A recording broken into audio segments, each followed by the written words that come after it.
हरिः ॐ तस्यैवं विदुषो यज्ञस्यात्मा यजमानः श्रद्धापत्नी शरीरमित्ममुरो वेदिर्लोमानि बर्हिर्वेदर्शिका हृदयं योपक्काम आज्यं मन्युः पशुस्तपोऽग्निक्षमयिता दक्षिणा वाग्होता प्राणवुद्धाता चक्षुरत्पर्युर्मनो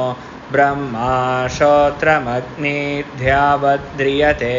सा दीक्षा यदश्नाति यद्भिपति तदस्य सोमपानं यद्धमते तदुपसदो यत्सञ्चरत्युपविशत्युत्तिष्ठते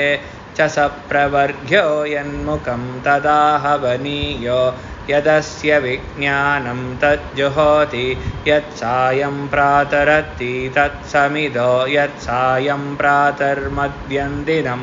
च तानि सवनानि ये होरात्रे ते दर्शपूर्णमासौ येऽर्धमासाश्च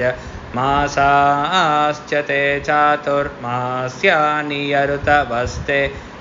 पशुबन्धाये संवत्सराश्च परिवत्सराश्च ते हर्गणा सर्ववेदसंवा